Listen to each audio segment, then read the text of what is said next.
ಸ್ನೇಹಿತರೆ, ನೀವು ಅನ್ಕೊಂಡಿರುವಂಥ ಯಾವ ಕೆಲಸಗಳು ಆಗ್ತಾ ಇಲ್ವಾ, ಅದೇ ಈ ವಿಡಿಯೋ ನಿಮಗೋಸ್ಕರನೇ. ನೋಡಿ, ನಮ್ಮ ಬ್ರೈನ್ ಆಗಿರೋದು ಕಂಪ್ಲೀಟ್ಲಿ ಬಂದು ಸೆಲ್ಸ್ ಇಂದ. ಸೊ ಸೆಲ್ಸ್ ಹೇಗಾಗಿರೋದು, ಸೆಲ್ಸ್ ಕೂಡ ಆಗಿರೋದು ಆಟಮ್ ಇಂದ. ಅಂಡ್ ಅದೇ ರೀತಿ ನಾವು ನಂಬುವಂಥ ಯೂನಿವರ್ಸ್ ಅದು ಕೂಡ ಹೇಗಾಗಿರೋದು, ಸೊ ಯೂನಿವರ್ಸ್ ಕೂಡ ಆಗಿರೋದು ಆಟಮ್ ಇಂದಾನೆ.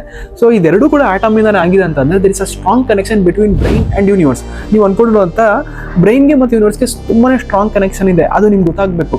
ನೀವು ನೋಡಿ, ಯಾವಾಗಲೂ ಕೂಡ ಮೆಸೇಜ್ ಕೊಡ್ತಾ ಇರ್ತೀರಾ, ನನ್ನ ಕೈಯಲ್ಲಿ ಮಾಡೋಕ್ಕಾಗಲ್ಲ, ನನಗೆ ಕೆಲಸ ನನಗೆ ಸೂಟಬಲ್ ಅಲ್ಲ ಅಂತ. ನೀವು ಯಾವುದೋ ಕೆಲಸ ಮಾಡಕ್ಕೆ ಹೋಗ್ಬೇಕಾದ್ರೆ ಅನ್ಕೊಳ್ಳಿ, ನನಗೆ ಕೆಲಸ ಮಾಡೋಕ್ಕಾಗಲ್ಲ ಅಂತ, ದೆನ್ ನಿಮ್ಗೆ ಆ ಕೆಲಸ ಮಾಡೋಕ್ಕಾಗಲ್ಲ. ನೀವು ಯಾವ್ದಾದ್ರು ಒಂದು ಕೆಲಸ ಮಾಡಕ್ಕೆ ಹೋಗ್ಬೇಕಾದ್ರೆ ಅನ್ಕೊಳ್ಳಿ, ನನಗೆ ಕೆಲಸ ಮಾಡ್ತೀನಿ, ನನಗೆ ಇದರಿಂದ ರಿಸಲ್ಟ್ ಸಿಗುತ್ತೆ, ನನಗೆ ಇದ್ರಲ್ಲಿ ಸಕ್ಸಸ್ ಇದೆ ಅಂತ. ಖಂಡಿತ ಆ ಕೆಲಸದಲ್ಲಿ ನಿಮಗೆ ಸಕ್ಸಸ್ ಕಾಣುತ್ತೆ.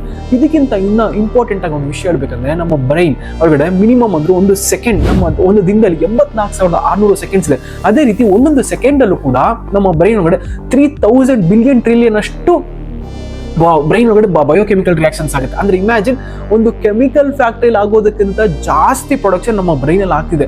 ನೀವು ಅಂತ ಬ್ರೈನ್ ಹೋಗ್ಬಿಟ್ಟು ನೀವು ಡಿಗ್ರೇಡ್ ಮಾಡಿದ್ರೆ, ನನ್ನ ಕೈಲಿ ಕೆಲಸ ಮಾಡೋಕ್ಕಾಗಲ್ಲ, ಇದು ನಾಟ್ ಫಾರ್ ಮೀ ಅಂತ ಅನ್ಕೊಂಡ್ರೆ ನಿಮ್ಗೆ ಖಂಡಿತ ಆ ಕೆಲಸ ಆಗಲ್ಲ. ನೀವು ಯಾವುದೋ ಕೆಲಸ ಮಾಡ್ಬೇಕಾದ್ರೆ ಥಿಂಕ್ ಪಾಸಿಟಿವ್ಲಿ, ನೀವು ಯೂನಿವರ್ಸ್ನ ಪಾಸಿಟಿವ್ ಆಗಿ ಅಪ್ರೋಚ್ ಮಾಡಿ, ಖಂಡಿತ ನಿಮಗೆ ರಿಸಲ್ಟ್ ಕೂಡ ಪಾಸಿಟಿವ್ ಆಗಿರುತ್ತೆ. ಆ್ಯಂಡ್ ಇದೇ ರೀತಿ ಹೆಚ್ಚಿನ ಕಂಟೆಂಟ್ಸ್ಗೋಸ್ಕರ ಕನ್ನಡ 50 ಫೆಸ್ಟ್ನ ಫಾಲೋ ಮಾಡೋದನ್ನ ಮಾತ್ರ ಮರಿಬೇಡಿ.